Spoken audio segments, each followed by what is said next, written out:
प्यारे बच्चों, जैसा कि हम जानते हैं, यूपी बोर्ड की परीक्षा में प्रायः प्रत्येक वर्ष आचार्य रामचंद्र शुक्ल के जीवन परिचय तथा उनकी एक रचना के बारे में प्रश्न पूछा जाता है। इसी क्रम में आज हम आचार्य रामचंद्र शुक्ल के जीवन परिचय पर प्रकाश डालेंगे। हिंदी के सुविख्यात आलोचक, श्रेष्ठ निबंधकार एवं निष्पक्ष इतिहासकार आचार्य रामचंद्र शुक्ल का जन्म 1884 ईस्वी में बस्ती जिले के अगोना नामक ग्राम में हुआ था।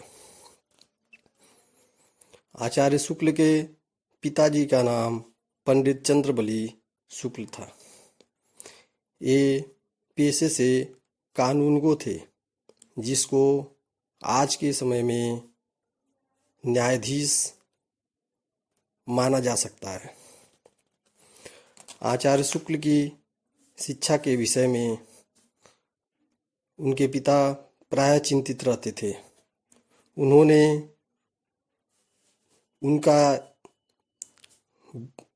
उनका एडमिशन मिर्ज़ापुर के मिशन स्कूल में कराने का निश्चय किया।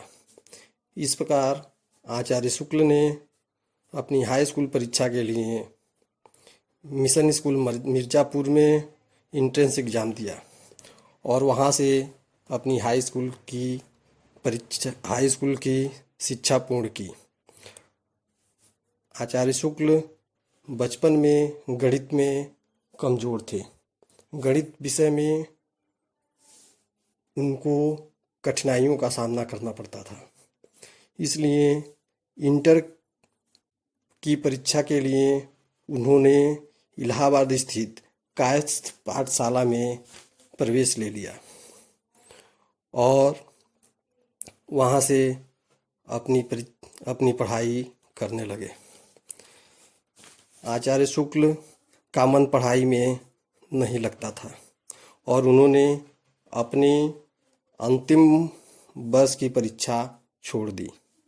उसके बाद वे मिर्ज़ापुर स्थित न्यायालय में नौकरी करने लगे।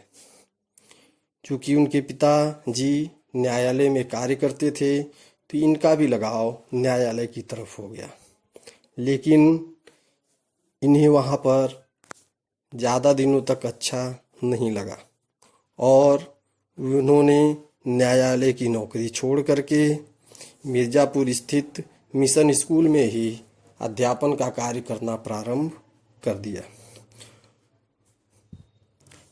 आचार्य शुक्ल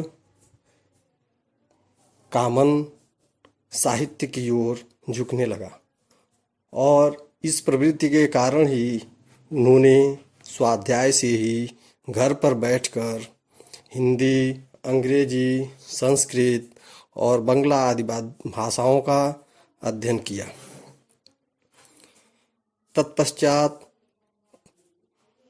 उन्होंने काशी हिंदू विश्वविद्यालय में हिंदी के प्राध्यापक के रूप में भी नौकरी की।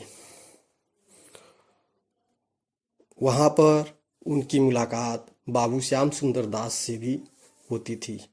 उस समय बाबू श्याम सुंदर दास काशी हिंदू विश्वविद्यालय में हिंदी के विभागाध्यक्ष थे। जब वे सेवानिवृत्त हुए तो उनके स्थान पर आचार्य शुक्ल को विभागाध्यक्ष बना दिया गया।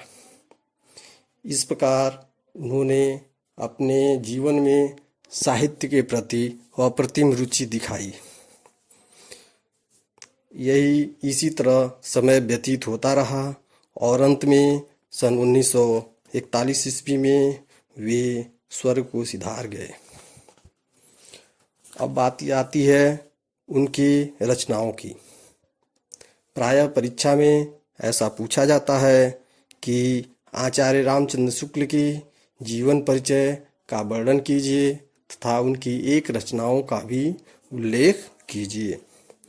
तो जब उनकी रचनाओं की बात होती है तो उनकी जो प्रमुख रचनाएं हैं उसमें उनके निबंध संग्रह चिंतामणि भाग 1 और 2, तथा विचार भी थी है। उनके आलोचना ग्रंथ रस मीमांसा और त्रिवेणी जो कि प्रमुख हैं। और उन्होंने साथ ही हिंदी साहित्य के अध्ययन के लिए एक इतिहास ग्रंथ की भी रचना की, जिसका नाम हिंदी साहित्य का इतिहास है। इस प्रकार आप लोग वीडियो में दिए गए स्मरणीय तथ्यों को अपने नोट्स में लिख लें तथा उसे स्मरण करें। धन्यवाद।